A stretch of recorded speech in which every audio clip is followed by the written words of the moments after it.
எல்லோருக்கும் வணக்கங்க. பப்பாளி தற்போது எல்லா காலத்துலேயும் கிடைக்கிற பழமாக இருக்குது இல்லையா? மலிவானதும் இனிப்பானதும் கூட.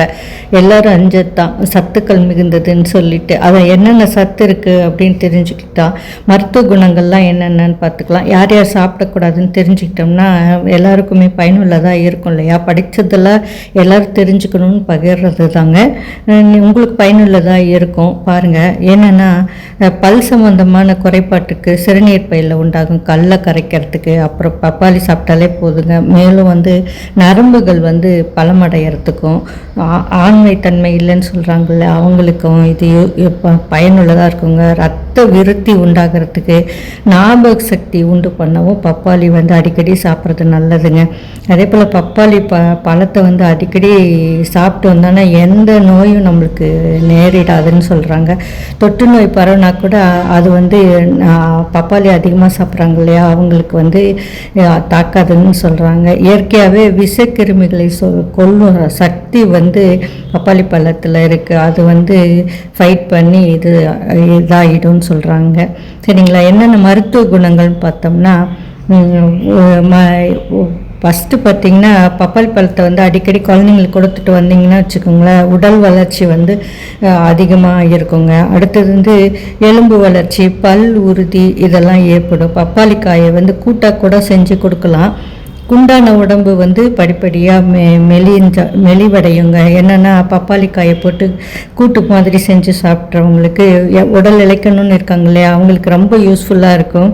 அப்புறம் தொடர்ந்து பப்பாளி பழத்தை சாப்பிட்டு வந்தாங்கன்னா கல்லீரல் வீக்கம்னு சொல்லுவாங்க, அவங்களுக்கு குறையறதுக்கு வாய்ப்புங்க.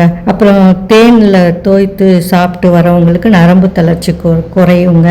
அப்புறம் நன்கு பழுத்த தக்காளி பழம் கூலாக பிசைஞ்சிட்டு தேன் கலந்துட்டு முகத்தில் பூசி பின்பு கழுவுனீங்கன்னா முக சுருக்கம் இருக்கவங்களுக்கும் ரொம்ப நீங்கி அழகு பெறுங்க. இது அழகு குறிப்பாக கூட எடுத்துக்கலாம் இல்லையா? அடுத்து பப்பாளி விதைகளை பாலில் கலந்து சாப்பிட்டு கொடுத்தா அரைச்சிட்டுங்க, ஆனால் அப்படியே கொடுக்கக்கூடாது. அரைச்சிட்டு பாலில் கலந்து சாப்பிட கொடுத்திங்கன்னா வயிற்றில் பூச்சி இருக்க குழந்தைங்களுக்கு இருந்தால் கூட அது அழிஞ்சு போயிடுங்க. ட்ரை பண்ணி பாருங்கள்.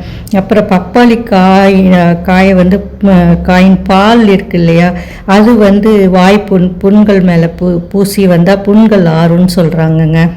ஒரு கட்டி இருந்தது உடம்புல அப்படின்னு வச்சுக்கிட்டிங்கன்னா பப்பாளி இலையில அரைச்சி கட்டுவாங்க. அப்படி கட்டுனா பப்பாளிக்கு போட்டு வந்தீங்கன்னா கட்டி உடையும்னு பண்ணுறது வழக்கங்க.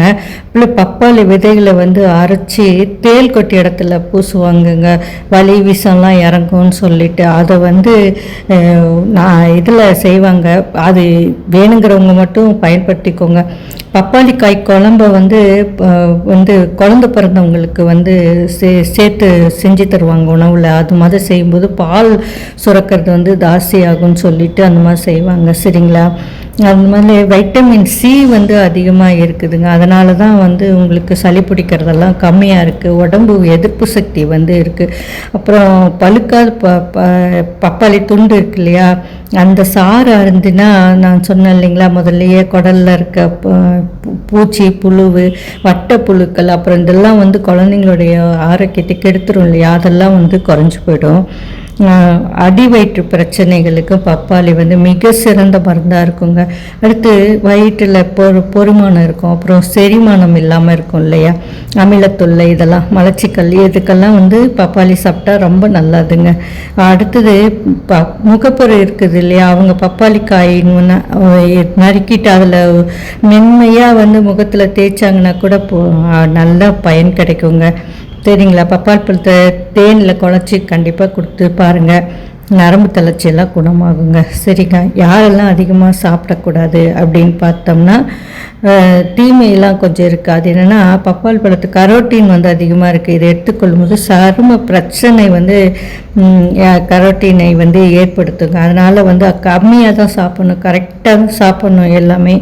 அதே போல் பப்பாளியில் பப்பாயின் என்சைம் இருக்கு இல்லையா அது அதிகமாக நீங்கள் எடுத்துக்கும்போது தொண்டை வீக்கம், சளி காய்ச்சல், சில பேர்த்துக்கு ஒவ்வாமை ஏற்படும். அது பார்த்துக்கணும். அது செய்கிறவங்க விட்டுட வேண்டியது தான். சரிங்களா?